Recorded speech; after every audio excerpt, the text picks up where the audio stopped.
Sa mga panahong moderno, marami sa atin ang naniniwala sa buhay pagkatapos ng kamatayan, bagamat batay sa agham ang marami sa ating pananaw sa kamatayan ngayon. Sa isang survey noong 2014 sa UK, natuklasan na halos 60% ng mga respondent ay naniniwala na may bahagi ng atin na nananatili. Sa Amerika, ayon sa Pew Research noong 2015, 72% ang naniniwala sa langit para sa mga taong may mabuting buhay habang 54% naman ang naniniwala sa impyerno para sa mga di nagpakabuti. Sa episode na ito ng Infographic Show, ating tatalakayin ang mga kaganapan sa kamatayan at ang mga pananaw hinggil sa anong mangyayari pagkatapos nito, ang proseso ng kamatayan. Nagsisimula ang kamatayan kapag humihinto na ang tibok ng puso at wala ng aktibidad sa utak, tinatawag itong brain death.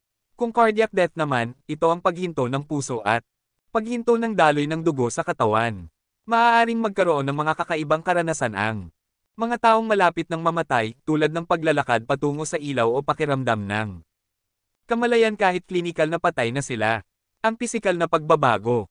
Sa biyaya o pagkamatay ng isang individual, ang katawan ay nag-uumpisa ng magbago. Ang mga kalamnan ay nagre-relax, kabilang na ang sphincter na nagre-resulta sa paglabas ng mga laman loob ng katawan tulad ng dumi at ihi. Maaring maganap din ang mga natural na reaksyon tulad ng paglabas ng hangin sa bibig, pagtutudyas ng mga kalamnan, o pagkakaroon ng erektayon kung ang individual ay nangamatay na nakaharap sa tiyan. Rigor mortis at algor mortis. Pagkatapos ng kamatayan, ang katawan ay magsisimulang magyelo at mag-stiffen dahil sa rigor mortis. Ang temperatura ng katawan ay magpapantay sa temperatura ng kapaligiran, ito ang tinatawag na algor mortis. Ang dugo ay magpupulupot sa mga bahagi ng katawan na nagre-resulta sa mga dark purple na kulay na madalas nating makita. Ang proseso ng pagkabulok. Ang putrefaction ay ang proseso kung saan nagsisimula ng mag-deteriorate ang katawan dahil sa mga bakterya at microorganismo na kumakain sa ito. Sa mga unang linggo, magkakaroon ng mga blisters at ang balat ay magiging malambot.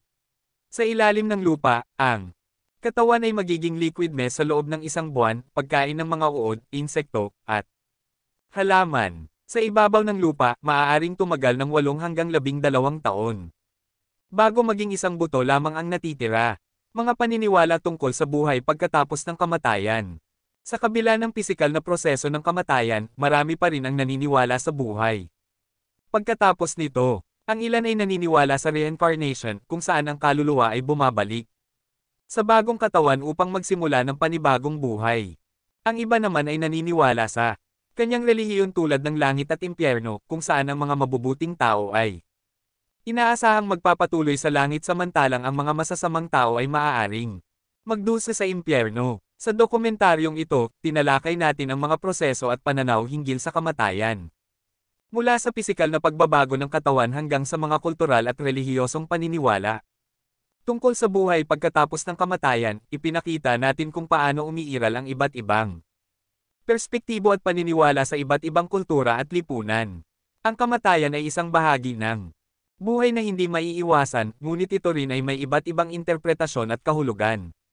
Depende sa paniniwala ng bawat individual at komunidad. Sa pagtatapos ng dokumentaryong ito, inaanyayahan namin kayong suriin at pag-isipan ang iba't ibang pananaw at paniniwala tungkol sa kamatayan.